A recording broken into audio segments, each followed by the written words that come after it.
prisoner Edmund witnesses a shocking scene in his cell. The wall bricks suddenly push open, and an old man slowly crawls out. To escape this prison, he has been digging a tunnel alone for 7 years. However, fate plays a cruel joke on him. Due to a miscalculation, he dug in the wrong direction, ending up in Edmund's cell. This encounter completely changes Edmund's fate. Despite the failed escape, the old man doesn't seem discouraged. Meeting Edmund in the lonely, desperate prison is already a great comfort to him. He enthusiastically leads Edmund through the narrow tunnel to his own cell. He is a knowledgeable priest named Faria. He uses oil extracted from meals to make crude lamps and sharpens fish bones into needles to sew clothes. These small items play a crucial role in Edmund's future escape plan. Faria also uses his wit to trick sulfur from the guards, pretending it's for treating skin diseases, but actually using it to start fires. The walls are covered with markings recording his long years here. Learning it's now 1825, Edmund realizes he has spent 10 years in this dark dungeon. Although imprisoned, Faria's spiritual world is rich. He reads and writes daily, studying art, science, history, and even astrology, while never stopping his tunnel digging. Faria makes an enticing proposal. If Edmund helps him dig, he'll impart all his knowledge. Edmund, having lost hope for life, sees this as a lifeline. I could think of nothing better. They decide to execute the plan tomorrow, aiming to dig through the wall near the sea. As they chat excitedly, the sound of guards patrolling suddenly comes from outside. Faria quickly extinguishes the lamp and starts reciting poetry to himself as usual. The guards, unsuspecting, leave after a brief stop. The next day, after the guards bring Edmund food, he immediately pushes his bed aside and passes through the tunnel to Faria's room. They know the guards only appear once in the morning and evening to deliver food, leaving the rest of the time for them to act freely. With their full cooperation, the tunnel digging progresses rapidly, soon extending several meters. But a new problem arises: how to dispose of the excavated stones. Faria already has a solution: hiding the stones in the chamber pot. The guards will dump them into the sea during cleaning. To make the most of their time, they dig during the day, and at night Faria teaches Edmund. Faria confidently states that if they successfully escape, they will become incredibly wealthy. Edmund thinks he's joking, but Faria's first lesson is on table manners. To become part of the aristocratic upper class, one must learn to dine with the wealthy. Noble dinners are often long and complicated. Before eating, one must elegantly wrap a napkin around the neck to prevent staining fine clothes. The table usually has 3 glasses for white wine, red wine, and water. When holding a spoon, the ring finger should be gracefully raised to better display noble rings. This series of complex etiquettes opens Edmund's eyes. During his long imprisonment, Edmund often takes out the watch his fiancée Mercedes gave him, repeatedly imagining their reunion. However, he doesn't know that Mercedes has already married Fernand, who framed him. Edmund's father, overwhelmed with longing for his son, tragically passed away a week ago. Edmund's fate in prison remains tumultuous. During one tunnel digging session, the tunnel suddenly collapses, burying him instantly. Fortunately, Faria reacts quickly and rescues him in time. At night, Edmund confides in Faria about his wrongful imprisonment. He was framed for treason after being entrusted to deliver a letter. Although initially proven innocent, the prosecutor rearrested him upon learning the recipient was Noirtier. When Edmund mentions the prosecutor's name is Villefort, Faria has a revelation. Noirtier's original family name was Noirtier-Villefort. Villefort chose to pin the crime on Edmund to cover for his family. This truth shocks and enrages Edmund like a bolt from the blue. Edmund vows to make those who framed him pay. From then on, he digs more vigorously and studies more diligently. The fire of revenge always burns in his heart. Faria also teaches him medicine and arithmetic, knowledge that later proves crucial in his escape. After 5 years of arduous digging, Edmund can finally hear the guards talking outside, indicating the tunnel is nearly complete. They excitedly plan to escape at night. However, fate mocks them again. Faria suddenly suffers left-sided paralysis. Knowing he can't escape with Edmund, he instructs Edmund to pry open a brick in the wall and retrieve a parchment. It's a treasure map that only reveals its text when heated. In 1502, Pope Alexander VI coveted Cardinal Spada's wealth. After the cardinal hid his treasure, he was killed, and the map disappeared. Faria had discovered it in an old library. He decides to gift the map to Edmund, hoping he can find the treasure and live a good life. But Edmund insists on waiting for Faria's recovery to leave together. Thereafter, Edmund carefully tends to Faria daily, helping with his rehabilitation. One day, while Edmund is eating, he suddenly hears guards shouting that a prisoner has died. His heart sinks, and he immediately crawls through the tunnel. He sees the warden burning Faria's feet with a torch, but Faria shows no reaction. After confirming he's not feigning death, the warden orders Faria to be put in a body bag for burial that night. Edmund is devastated. Faria was both a teacher and a friend to him, more than a father figure. However, Faria's death also inspires a plan. Edmund drags Faria's body to the bed in his own cell. He then cuts off his own hair to cover Faria's white hair. After taking the treasure map from Faria's cell, he crawls into the body bag and sews it shut with a fishbone needle. After dinner, 2 guards carry the body bag out and throw it into the sea with lead weights attached. In the water, Edmund quickly cuts open the bag with a small knife, then cuts off the lead weights on his legs. Finally, just before suffocating, he surfaces. A strong will to survive drives him to swim vigorously towards the shore. In the evening, a guard calls Edmund for dinner as usual but receives no response. When he lifts the blanket and pushes aside the black hair, he discovers it's Faria's corpse. Seeing the hole in the wall, the warden becomes furious and orders a full search for Edmund. But it's too late. Edmund has successfully swum to the opposite shore. He is about to embark on his journey to find the treasure and begin his quest for revenge.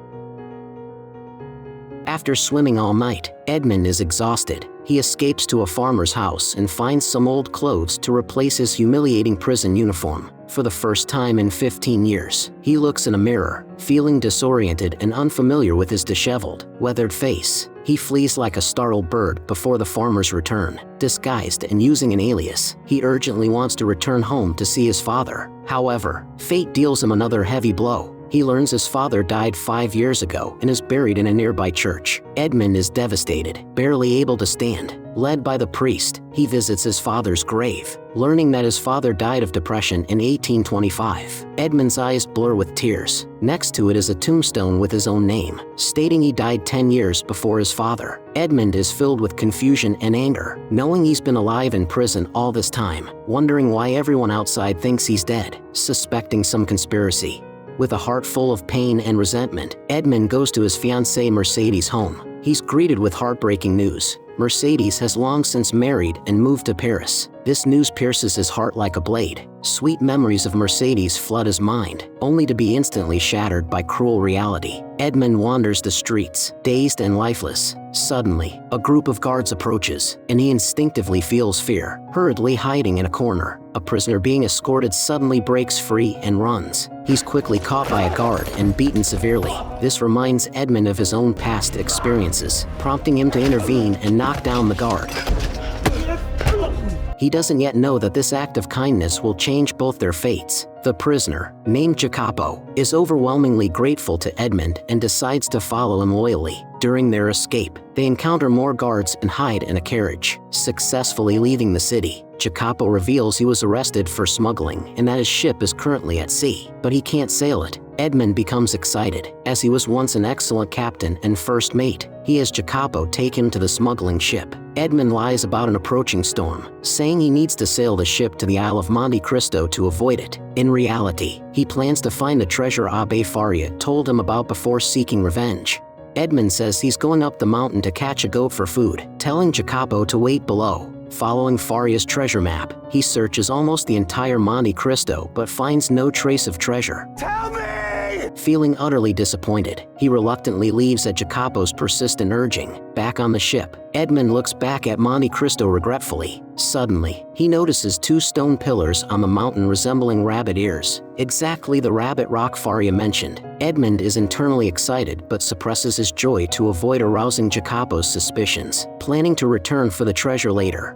Soon after, Edmund and Jacopo return to Jacopo's home, where Edmund is warmly welcomed by Jacopo's family. Seeing this warm, harmonious scene, Edmund's heart grows heavy, realizing he should have had such a happy family too. That night, he tosses and turns, his mind filled with thoughts of revenge and the Monte Cristo treasure. He secretly takes Jacopo's small sailboat, embarking once again on his treasure hunt. By dawn, Edmund lands on Monte Cristo. Searching carefully around Rabbit Rock, he discovers a cave entrance hidden by stones. Passing through a narrow, low passage, he enters the cave's depths to find the treasure untouched for 300 years. This wealth is more than he could spend in several lifetimes. Edmund weeps with joy, grateful for the Abbe's gift and thanking heaven for this turn of fate.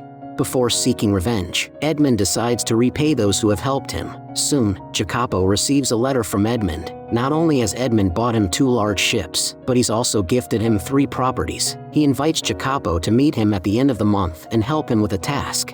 Edmund dresses as a nobleman, transforming from the fugitive Edmund into the Count of Monte Cristo. He visits Morel Shipping Company, learning that his former employer Maximilian, who had treated him kindly, is deeply in debt and the company is on the brink of bankruptcy. Moreover, the Pharaon, the flagship Edmund once captained, has sunk. Edmund feels sorrow and regret.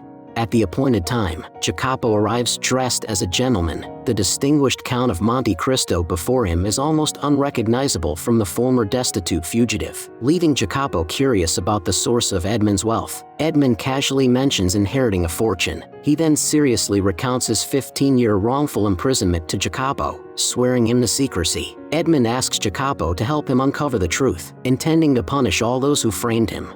Jacopo learns from the police station that Villefort, who ordered Edmund's arrest, has been promoted to royal prosecutor in Paris. As Jacopo is illiterate, Edmund risks personally investigating the records. Posing as a Paris newspaper editor, he attempts to access his own file. The records keeper initially refuses but changes his attitude when Edmund mentions Villefort sent him, eager to associate with a royal prosecutor. In his file, Edmund finds the anonymous letter that slandered him, written on paper from Catullus' tavern. Puzzled why Catullus, with whom he had a good relationship, would be involved, Edmund and Jacopo confront Catullus at an inn. Only when Edmund reveals his identity does Catullus recognize him. Attempting to flee, he's blocked by the armed Jacopo. Under Edmund's interrogation, Catullus confesses that Danglars and Fernand wrote the letter to frame Edmund, leaving Edmund furious. So, you saw them write it and did nothing to stop them. You did nothing to stop an innocent man being arrested on a falsehood. A young man who almost withered to death in the dungeons of the Castle d'If for 15 long years! Catullus pleads that he was coerced and had been caring for Edmund's father after Edmund's imprisonment. Faced with his desperate pleas, Edmund ultimately spares his life. Still puzzled, Edmund understands Danglars' resentment for being replaced as captain but wonders why Fernand betrayed him. Catullus reveals that Fernand married Mercedes, finally enlightening Edmund. Fernand had long coveted his fiancée. Edmund's heart aches, fueling his desire for revenge even more. After composing himself, he offers Catullus a chance for redemption by assisting in his revenge. Now, Danglars has become a banker, Fernand has entered politics and gained a title, and Villefort is a respected royal prosecutor. Punishing them will require thorough preparation and planning. Edmund pays Catullus 5,000 francs monthly to gather information on these 3 in Paris, leaving Catullus overwhelmed with gratitude. He also informs Edmund that the tombstone in the church was erected by Mercedes, as Villefort had told her Edmund committed suicide in prison, further intensifying Edmund's hatred for Villefort. Jacopo delivers a large sum of money to a farm household, Edmund's compensation for the clothes he once stole there. The farm woman is overjoyed, having never seen so much money in her life. Meanwhile, Maximilian, overwhelmed by enormous debt, despairingly prepares to take his own life with a gun. Suddenly, his daughter bursts in, saying a man entrusted her with a money bag for Maximilian. It contains all of Maximilian's debt notes, paid off by someone, along with a large diamond and a note explaining it's to help rebuild the Pharaon. Maximilian recognizes the money bag as the one he gave Edmund at his engagement. His past kindness to Edmund is now repaid. Edmund's generosity is also motivated by learning from the records keeper that Maximilian had repeatedly requested to view Edmund's file, firmly believing in his innocence.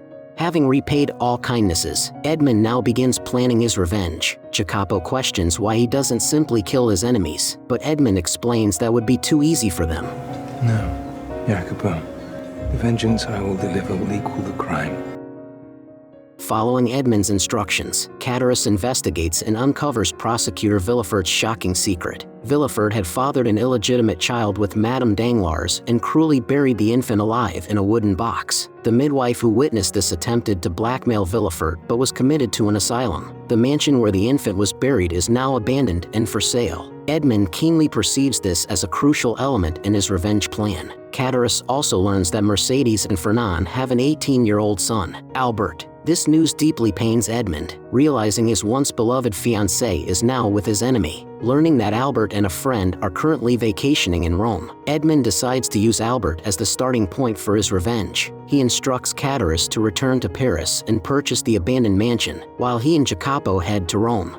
They stay at the same London hotel as Albert. Upon learning that Albert is struggling to rent a carriage, Edmund sends Jacopo to pick them up in his own carriage. Edmund emphasizes to Jacopo that all actions must appear smooth and natural, avoiding any suspicion from Albert, lest his meticulously planned scheme fail. Jacopo then knocks on Albert's door, extending the Count of Monte Cristo's lunch invitation. Jacopo describes the Count as omnipotent and accommodating, leading Albert and his friend Franz to eagerly accept. Albert's face indeed resembles Mercedes, causing Edmund some melancholy. He composes himself, displaying extraordinary charisma, and engages Albert in pleasant conversation. The unsuspecting Albert reveals his itinerary and desire to meet Roman beauties. Edmund formulates a further plan based on this information. Before the festival begins, 2 criminals are to be publicly executed. He invites Albert to watch the execution. Initially uninterested, Albert accepts when Edmund offers to lend them his carriage for the carnival.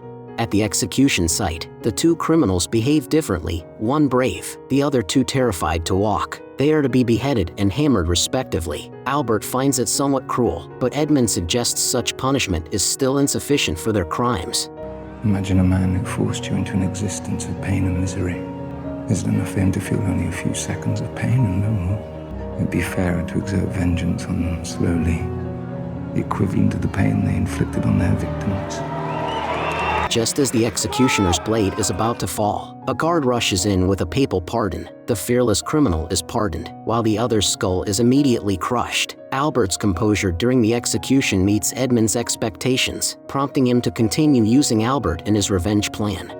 Albert and Franz receive elegant clothes and a magnificent carriage from Edmund, allowing them to fully enjoy the carnival atmosphere. Suddenly, a beautiful girl catches Albert's attention. She's alluring and graceful, responding to Albert's advances with coy flirtation. The inexperienced Albert, unable to resist such temptation, leaves Franz behind to pursue her. Soon, he's led away from the crowd into a secluded alley. Even when a strange masked figure appears behind him, Albert remains oblivious to the danger, still grinning foolishly at the girl.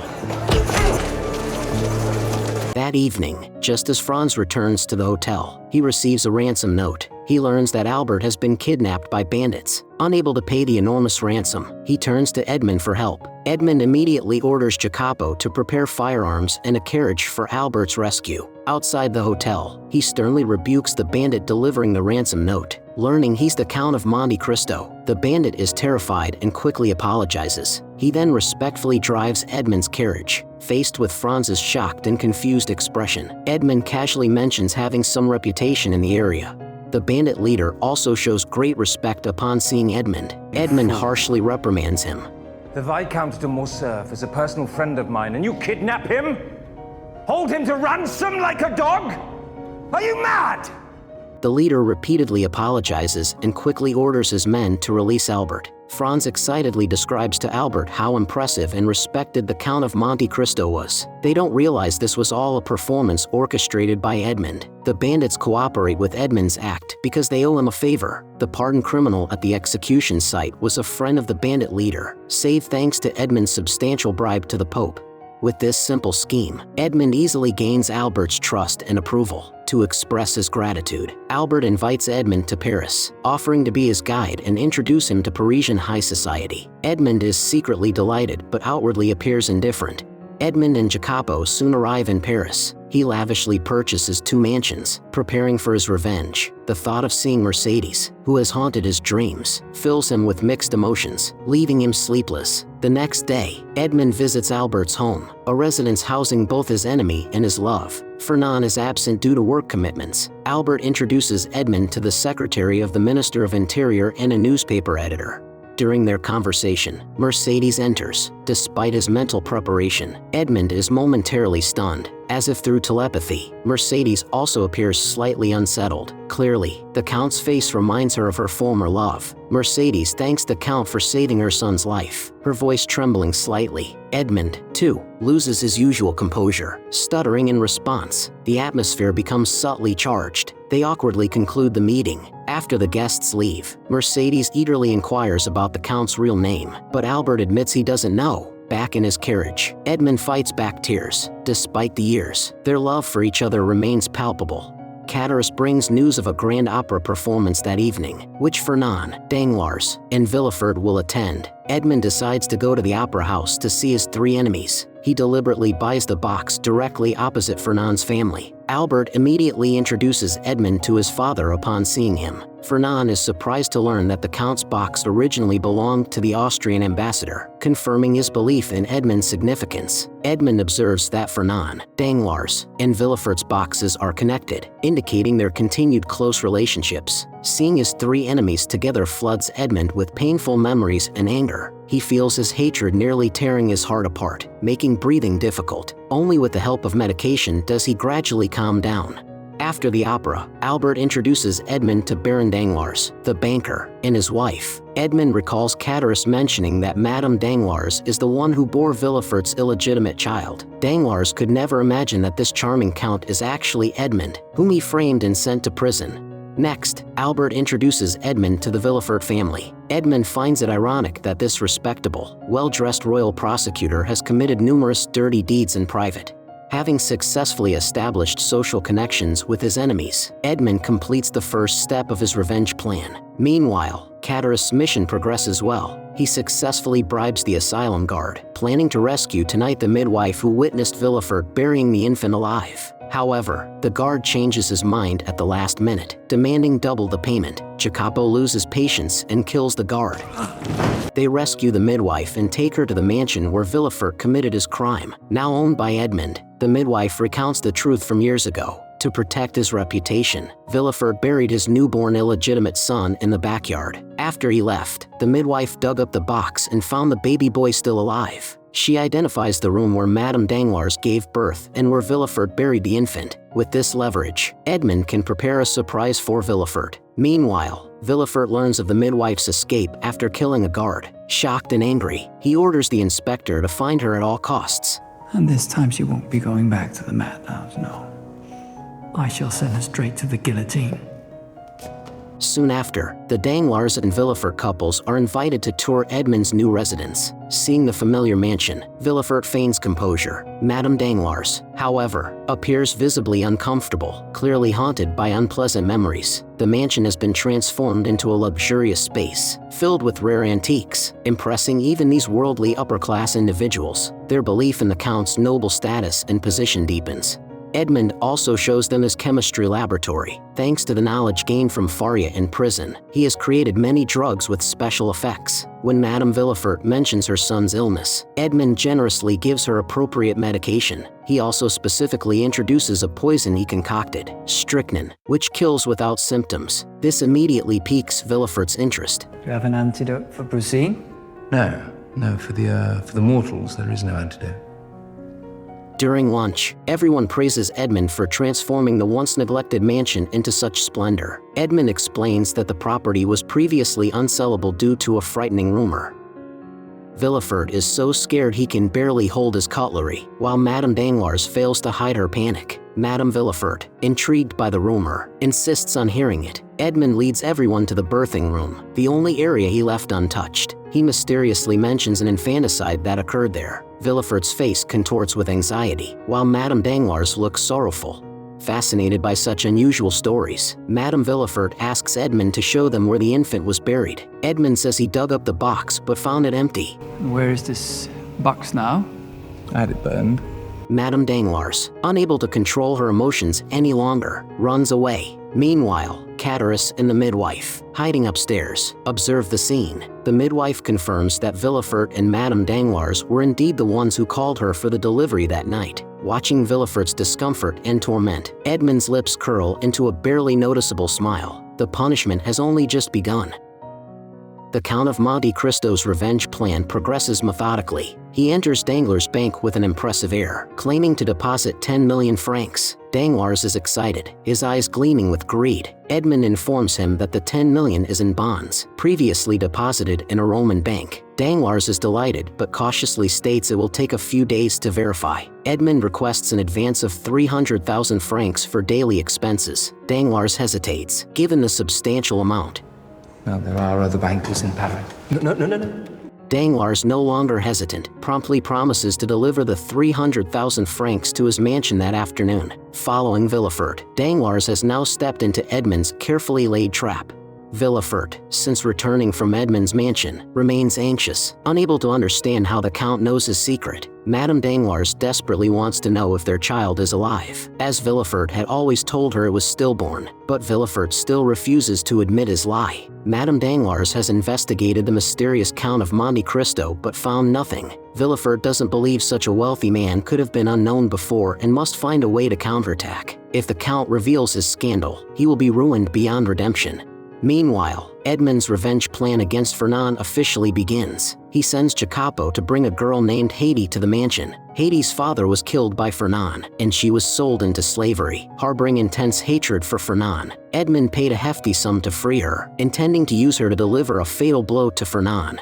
Mercedes, since meeting the Count, has been distracted and preoccupied, puzzling Fernand. Albert brings news that the Count has deposited 10 million francs in Danglars' bank. Fernand becomes excited, as Albert is engaged to Danglars' daughter Eugenia, and Danglars is about to become the wealthiest man in Paris. Mercedes is confused, noting that the 10 million doesn't belong to Danglars. Fernand explains that Madame Danglars is involved with Debray, the Interior Minister's secretary, who provides her with inside information. Danglars can then use this information and the 10 million capital to make a fortune in the stock market. The servant Marie secretly notes Fernand's words and later meets with Cadaris. It turns out Cadaris has been involved with Marie to gather information. After passionate, Marie reveals the Danglars family's collusion with Debray to manipulate the stock market. Upon learning this, Edmond immediately goes to the telegraph tower. He drugs the telegraph operator's drink, causing him to pass out. Edmond enters the operation room and sends a pre-prepared message. As he turns the handle, the tower's arm panels change shape, representing different letters. The adjacent tower receives the message and relays it to the next station. After sending the false information, Edmond gives the operator an antidote, telling him he fainted from heat stroke. Due to the hot weather, the operator doesn't suspect anything. Meanwhile, Debray, receiving the false message, frantically informs Danglars to sell all Spanish bonds immediately, citing a rebellion and unrest in Spain that will cause stocks to plummet. Danglars rushes to the stock exchange, losing 100,000 francs after selling. He feels relieved, believing others without this information will lose more. Edmond appears at the exchange, and Danglars, proud of his timely action, advises the Count to sell his Spanish bonds too. You're a lucky man. You have to have foresight in this business. And instinct, it would seem. Yes, the two working in tandem.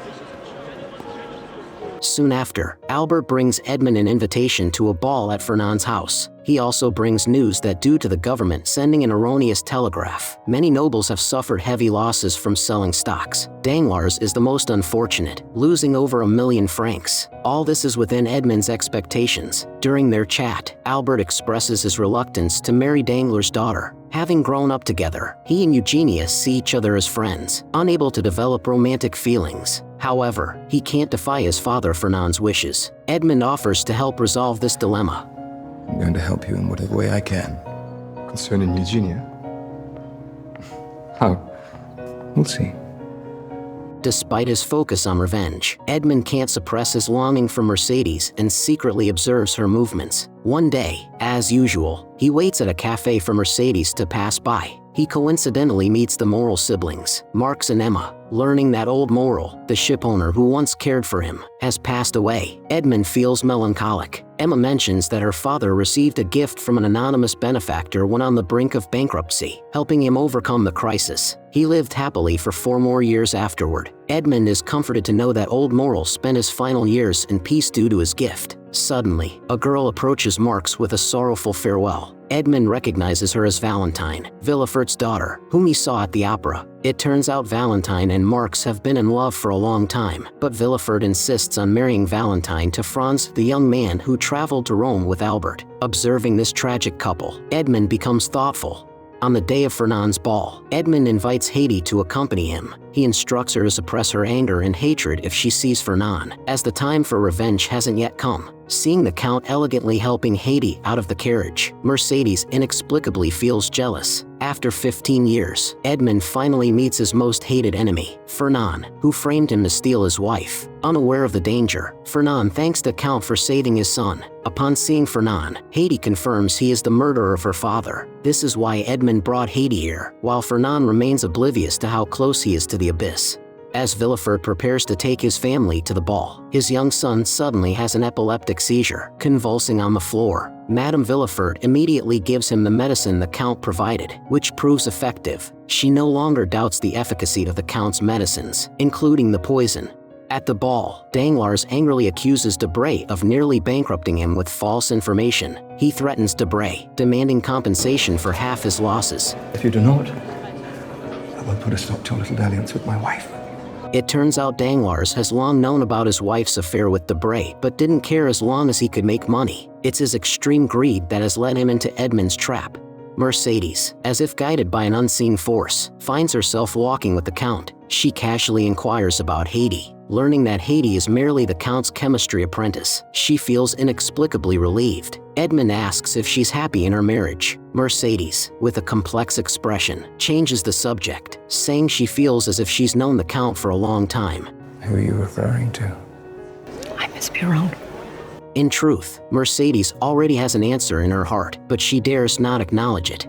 Villefort finally receives the inspector's investigation results. However, they still haven't found the midwife's whereabouts. The inspector, through surveillance of the Count of Monte Cristo, discovers he takes weapons training every other day. Moreover, the inspector finds nothing unusual in investigating the Count's background or sources of wealth. Villefort, still unconvinced, orders the inspector to continue monitoring the Count, determined to find his weakness.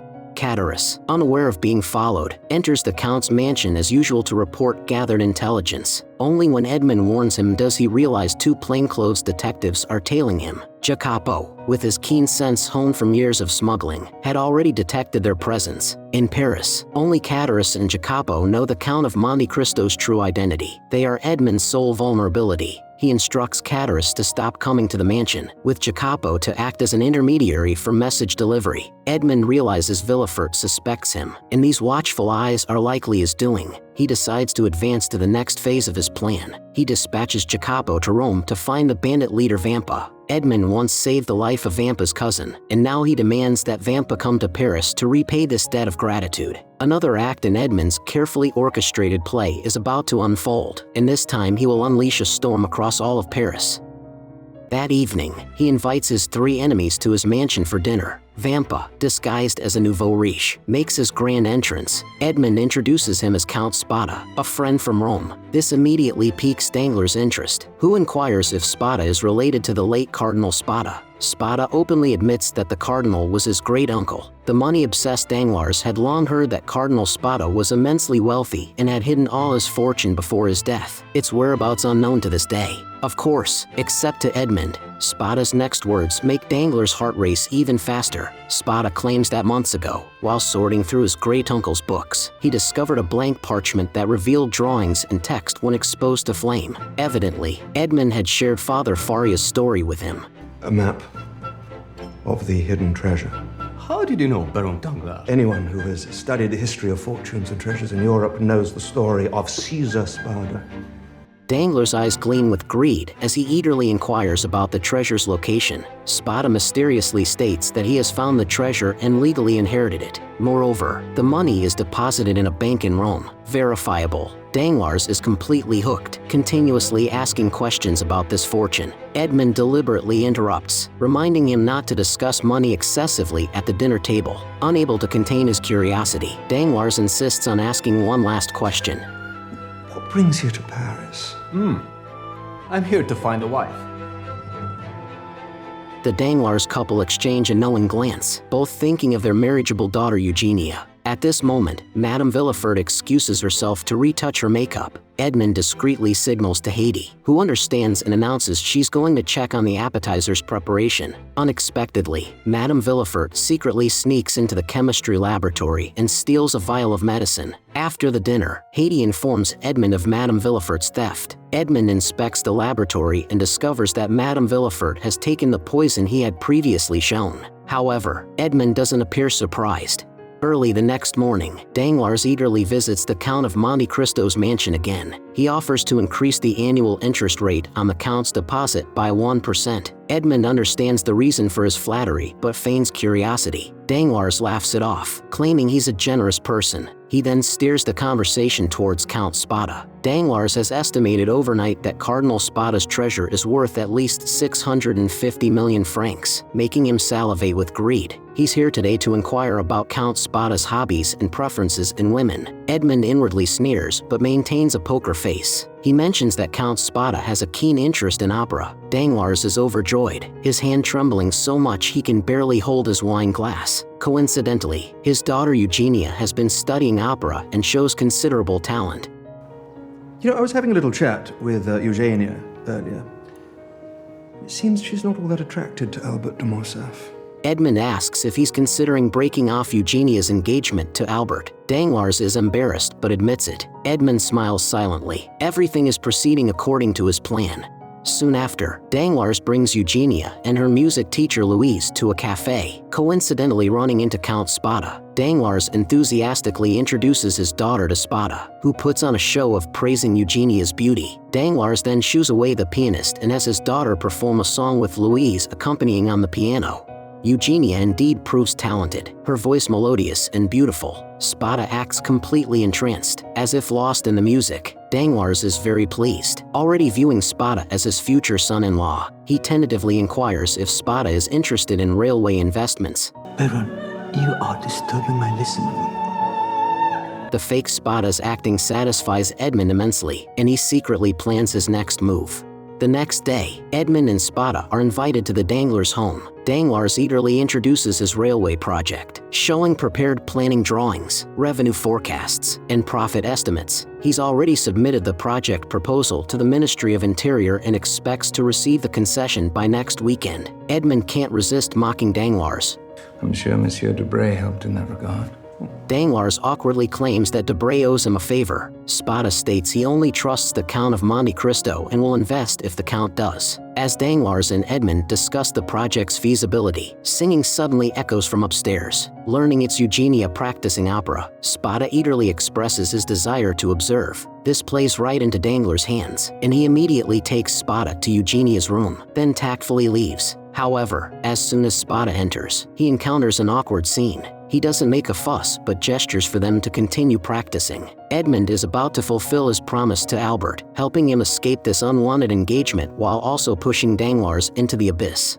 Valentine, Villefort's daughter, is about to hold her engagement ceremony with Franz. Valentine's grandmother, the matriarch of the prestigious Noirtier family, has traveled from afar to Paris. A tragedy is about to unfold. Since Valentine is the child of Villefort and his first wife, her grandmother strongly dislikes Villefort's current wife and their son. She plans to make Valentine the heir to the Noirtier family fortune after her marriage. However, Valentine loves Marx, who has been desperately begging her not to marry Franz. But Valentine cannot defy her father's arrangements. Her grandmother also wants her to marry Franz, as it was her grandfather's hope to strengthen ties with Franz's family.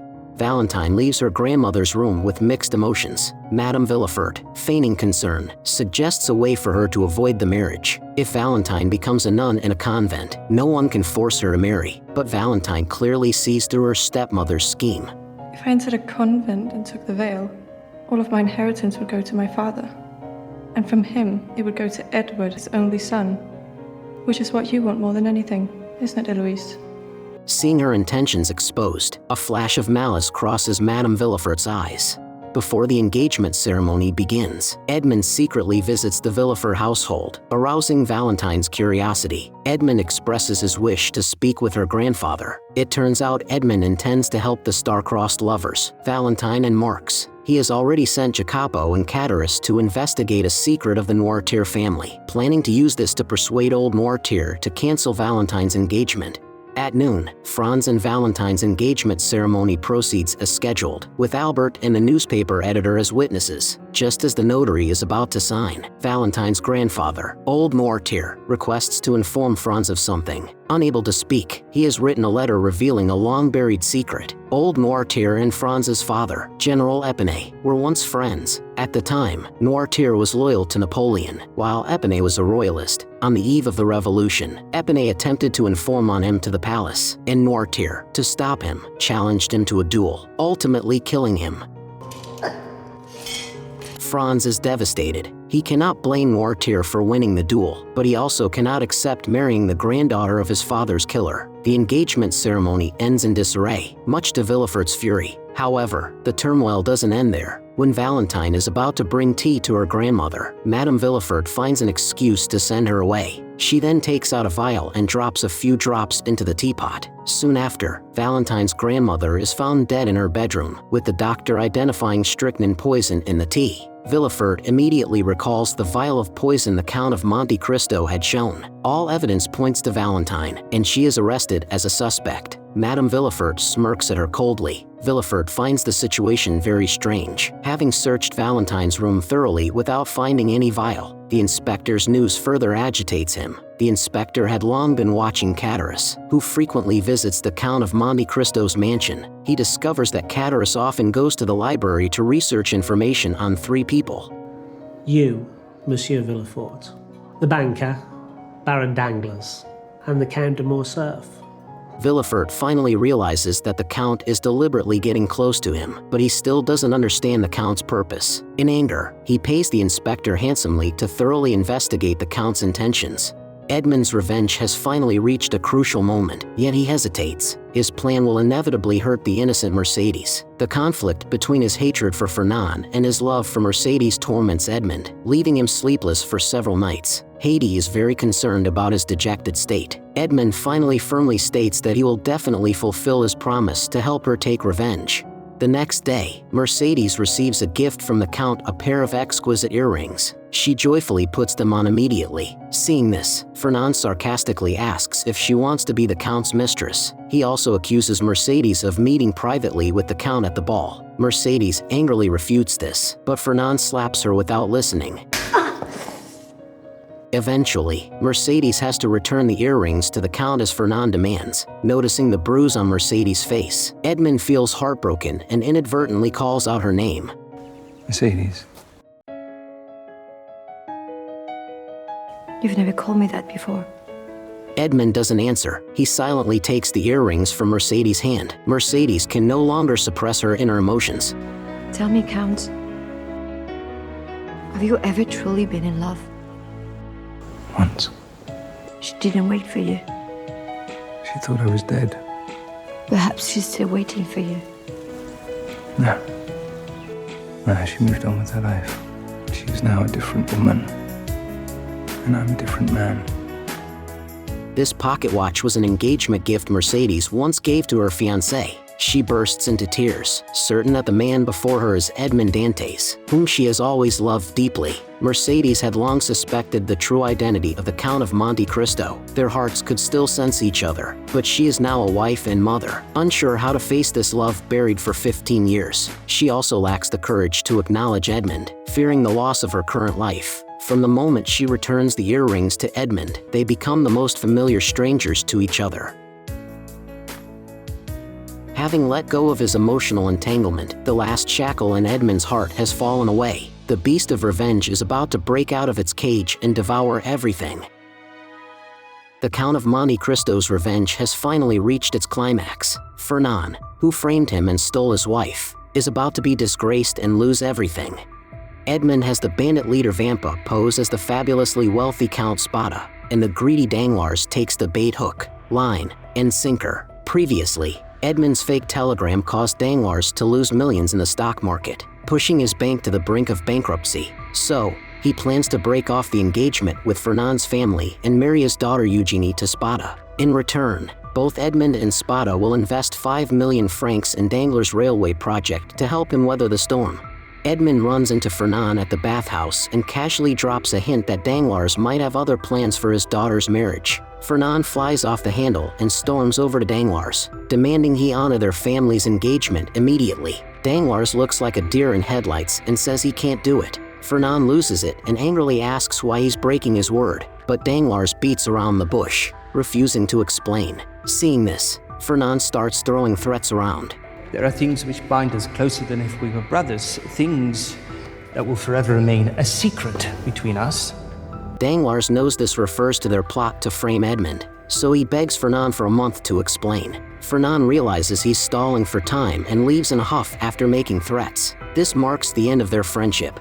Danglars whines to Edmund about Fernand's rudeness, trash-talking him as just a lowly fisherman who somehow struck gold after joining the army. Edmund casually brings up the once sensational Algiers incident, where the famous General Ali Pasha was betrayed, defeated, and killed. At the time, Fernand was Ali Pasha's right-hand man. Edmund suggests Danglars look into this, hinting he might stumble onto something juicy. Danglars, already looking for an excuse to call off the engagement with Fernand's family, is more than happy to dig up dirt on Fernand. Meanwhile, Catullus and Jacopo find Villefort's illegitimate son, who was once buried alive under a bridge. The midwife who dug him out raised him and named him Gaston, after Villefort threw the midwife in the loony bin. Gaston ended up on the streets as a petty thief. Edmund learned of Gaston's whereabouts from the midwife and plans to use him to deliver a knockout blow to Villefort. Catullus brings Gaston to his place, telling him he'll soon be reunited with his foster mom. Catullus makes a point of mentioning that the Count of Monte Cristo gave him a boatload of cash to set him up. That night, Gaston, true to his nature, quietly swipes the money from Catullus' clothes. However, he's barely out the door when the inspector staking out Catullus' place spots him. The inspector pegs him as a repeat offender and grills him about why he was at Catullus and where he got all that dough. Gaston, shaking like a leaf, panics and stabs the inspector in the gut. An old lady pokes her head out the window, while Gaston hightails it out of there. The next day, Edmund learns that Gaston's been nabbed for murder, which throws a wrench in his plans. He had originally planned for Gaston to get caught for theft, but Edmund has no time for regrets. Catullus has been exposed, and they need to move on to the next phase of the plan pronto. Villefort takes Gaston to point out Catullus' pad. The cops bust down the door to make the arrest, but find the place empty, with no trace of anyone having lived there. The police accuse Gaston of lying, but Villefort knows in his gut that this is all the Count of Monte Cristo's doing. He didn't expect the Count to be so quick on the draw. At this point, Catullus has wrapped up all his tasks, and for his safety, Edmund is arranging for him to start fresh in New York. As a thank you, Edmund generously gives him a bag of diamonds. Have I redeemed myself? You've helped restore my faith in mankind. I hope when this is all over, you find peace, Edmund. As do I. But the road to revenge is long and treacherous, and even at the end, peace might be hard to come by.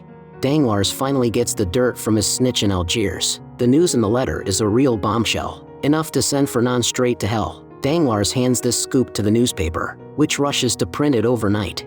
The next day, the headline news floors Albert. It claims that in 1817, General Ali Pasha's defeat and death in Algiers were due to Fernand's backstabbing. His cowardly actions were beyond the pale, and he even stole Ali Pasha's wealth. Albert immediately confronts the newspaper editor, Beecham, about why they published this hit piece on his dad. Beecham says someone dropped off a letter with evidence, insisting they print the whole thing. The messenger was none other than Danglars, so Albert tears over to Danglars' place to give him a piece of his mind, but Danglars claims he was forced into it. By who? Your friend and my client, the Count of Monte Cristo. Albert is stunned. He's always trusted and looked up to the Count, and can't wrap his head around why the Count would want to drag his family through the mud. Haiti excitedly shows the newspaper to Edmund, but Edmund just coolly says this is only the beginning. Tomorrow, Fernand will have to respond to these accusations, and that's when they'll show their hand. Meanwhile, the newspaper keeps churning out scandals about Fernand. They've received more evidence, pretty much confirming these accusations. Fernand hasn't left his house in 2 days now. The non-stop public outcry feels like death by 1,000 cuts, keeping him in a constant state of anxiety and agony. Before long, Fernand is summoned by the Chamber of Peers for public questioning. Meanwhile, Edmund and Haiti finally reach their moment of revenge. He gives Haiti 2 receipts, which will become the deadly weapons against Fernand. Given the scandal's magnitude, the king personally convenes this special session of the Chamber of Peers. Fernand, as a peer, is set to be grilled by his colleagues. According to the newspaper's disclosures, Fernand once betrayed General Ali Pasha, letting the enemy waltz right in and kick off a bloodbath. For his trouble, Fernand supposedly pocketed half of Ali Pasha's fortune. Fernand denies it all, swearing it's a pack of lies. Can you prove it, sir? I don't have to. My reputation speaks for itself. My reputation! He even has the gall to demand an apology from the Senate and the press. Another peer calls him out on suddenly striking it rich after coming back from Algiers. Fernand claims he made his bundle in the stock market, with Danglars as his alibi. His defense seems airtight, and for a hot minute, no one can touch him. Then the chairman drops a bombshell. It's time for a witness. Fernand's jaw hits the floor when Haiti shows up. He remembers her as the Count's protege. When Haiti announces she's General Ali Pasha's daughter, all hell breaks loose, and Fernand finally starts to sweat. Haiti spills the beans on how Fernand betrayed Ali Pasha and sold her and her mom into slavery. This is preposterous! Who is this woman? You're lying! But Haiti's got an ace up her sleeve, those 2 receipts. One's from when the Count bought her freedom, and the other's got Fernand's John Hancock from when he sold her. Faced with this smoking gun, Fernand's bravado evaporates. It is my signature. The chairman tears him a new one for dragging the chamber's reputation through the mud and kicks him out. With a royal summons on the way, Fernand leaves in a daze, his name forever mud. Albert anxiously asks his father if those accusations are true, but Fernand blames everything on him. You brought Monte Cristo into our lives. It would only be fitting if you removed him. Albert's seeing red, feeling betrayed by the Count. Despite Mercedes begging him not to, he grabs his white gloves, ready to throw down with the Count. Beecham tries to talk some sense into him, warning that the Count's a legend with both sword and pistol, but Albert's too far gone. He storms up to the Count, accusing him of lying and dragging his family's name through the dirt. Then he challenges the Count to a duel right. Albert, stop this now. I demand satisfaction. Faced with such an insult, Edmund calmly picks up the glove, accepting his duel challenge. Mercedes, hearing about this, rushes to Edmund's place. She asks if he's out to kill her boy. She defends Albert, saying he's just hot-headed because Edmund ruined his dad. Edmund corrects her, it's not ruin, it's justice. He hands over the letter Fernand and Danglars used to frame him. Fernand delivered this to the police on the day of our engagement celebration. My arrest lasted 15 years. And every day of those 15 years, I renewed the vow of vengeance I made on the first day.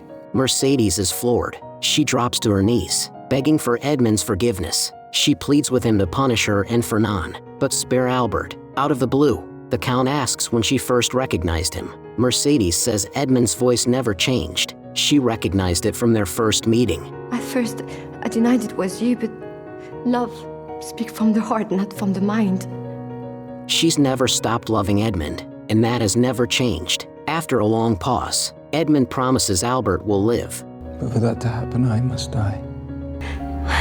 Mercedes is baffled why he won't call off the duel. Edmund explains that Albert publicly insulted him. Backing down now would lose his dignity. For Edmund, besides Mercedes, what he values most is his dignity. Having lost the former, he can't lose the latter. Mercedes can't choose between her love and her son, so she bolts.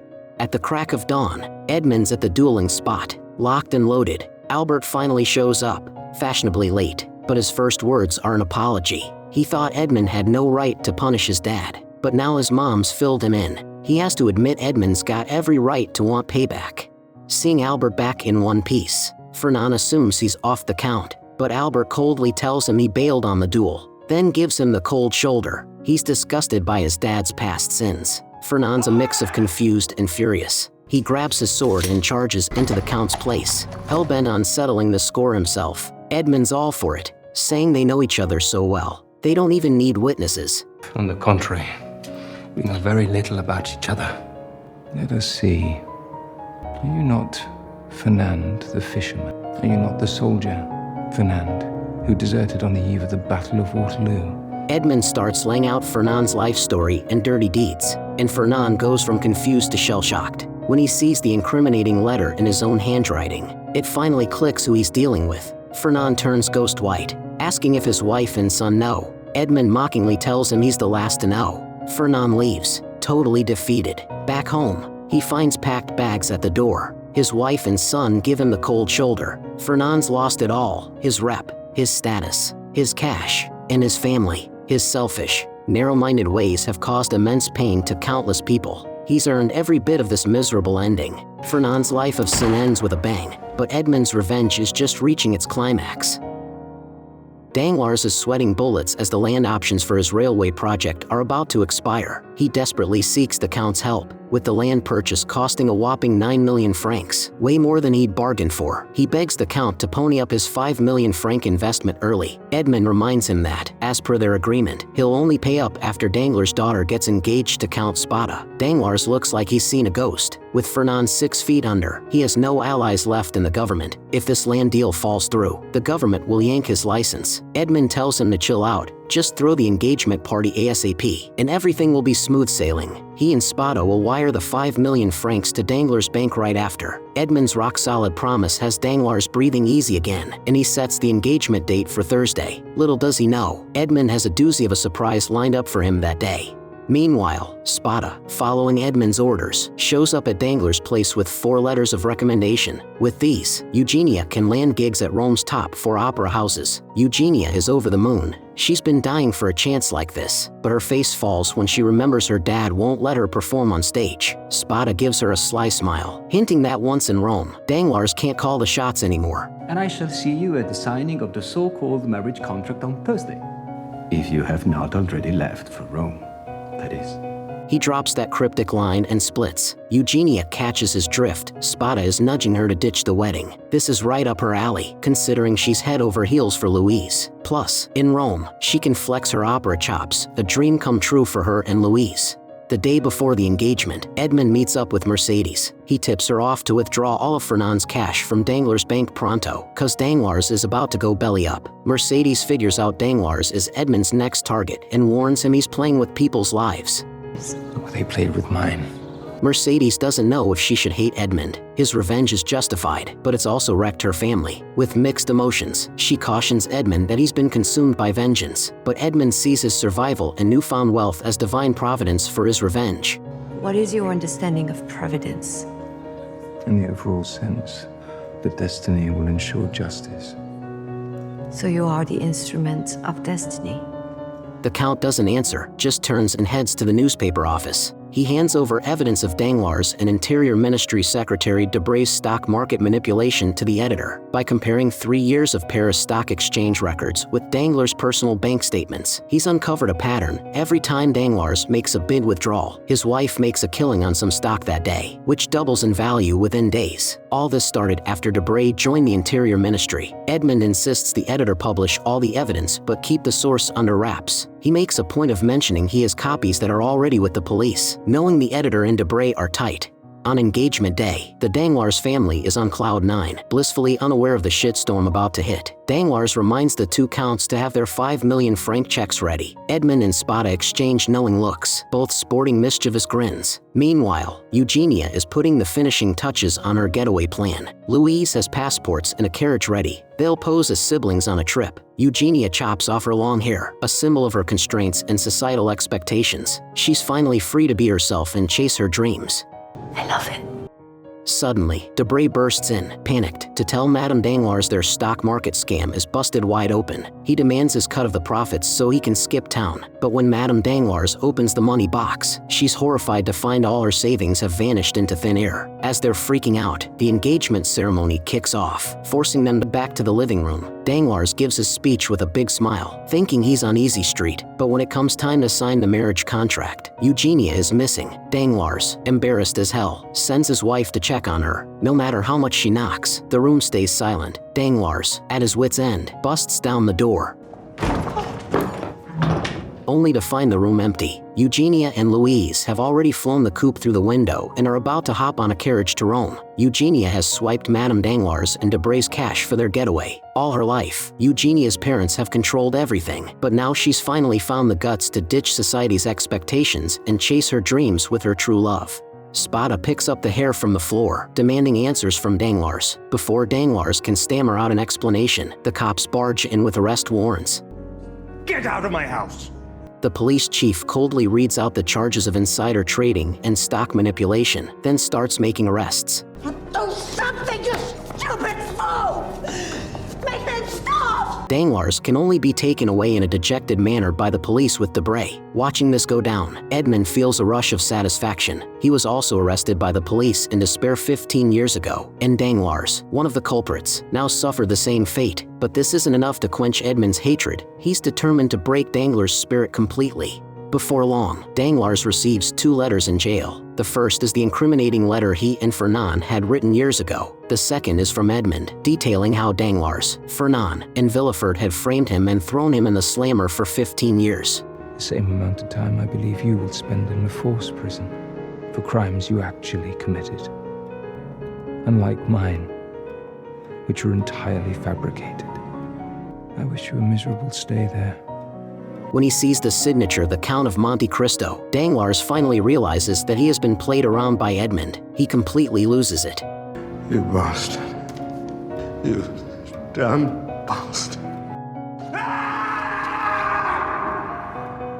With Danglars dealt with, Edmund sets his sights on Villefort for the final act of his revenge. Taking advantage of Villefort's distress over his daughter Valentine's arrest, Edmund pays him a visit. He points out that Valentine's unlikely to have killed her close grandmother, and certainly wouldn't be dumb enough to leave poison tea in the pot. He then mentions that Madame Villefort had been absent for some time at the last dinner. Villefort remembers it clearly. Edmund drops a bombshell, saying Madame Villefort swiped a vial of poison from his lap, and Haiti witnessed the whole thing. Villefort's floored, his mood hitting rock bottom. At dinner, Villefort casually mentions to his wife that he's postponed Valentine's trial. Madame Villefort freaks out, demanding to know why. Villefort says the evidence is shaky and he's uncovered some new leads. His wife's face flashes with panic before she composes herself, reminding him that the cops haven't searched Valentine's room yet. Villefort's heart sinks even further, catching the hint in his wife's words. The next day, while his wife's out, Villefort sneaks back into Valentine's room. Sure enough, he finds the poison vial in a drawer, confirming his suspicions. He knows for a fact it wasn't there when he searched the room on the day of Valentine's arrest.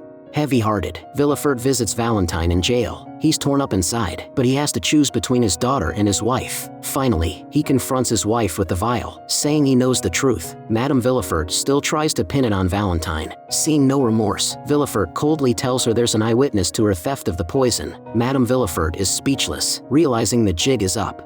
What are you going to do? Same as I did with Valentine. No one is above the law. She begs for mercy, but Villefort's already dead inside. Yet Villefort's misfortunes aren't over. Tomorrow, he'll be presiding over Gaston's trial for killing the inspector, and Edmund has a knockout punch ready for the courtroom. He sends Jacopo to bring the midwife back to Paris. The next day, Gaston's trial is going smoothly. The old lady who witnessed the crime testifies, and Gaston confesses on the spot. Villefort, still wrapped up in his own troubles, seems distracted. Just as the judge is about to pass sentence, the assistant judge calls for a witness who might provide mitigating circumstances. When the witness enters, Villefort's shocked. It's Gaston's foster mother, the midwife Villefort's been searching for. The judge asks about Gaston's birth parents. The father was Monsieur Villefort, the chief prosecutor, that man sitting there. Villefort, furious, accuses her of lying and demands she be thrown out, but the judge overrules him. The midwife spills the beans about seeing Villefort bury the baby and how she dug him up and raised him. The courtroom erupts in chaos, and even Villefort's stunned. He's just now realizing that the murderer he's prosecuting is his own son. Father and son recognize each other in this cruel, ironic twist of fate. Edmund, sitting in the gallery, watches with amusement as Villefort's face turns to stone. Faced with the judge's questions, Villefort stumbles over his words, his mind in complete disarray. As I said, no one is above the law. Villefort leaves the courtroom in a daze, wandering the streets like a lost soul. As a prosecutor, he's just sent his own son to jail, and now he'll have to send his wife to the guillotine. It doesn't get much worse than that. But when he gets home, an even more horrific fate awaits him. His wife has committed suicide out of fear of punishment, taking their young son with her. She used the very poison she'd stolen from Edmund. This final blow shatters what's left of Villefort's sanity. Help! Someone help me!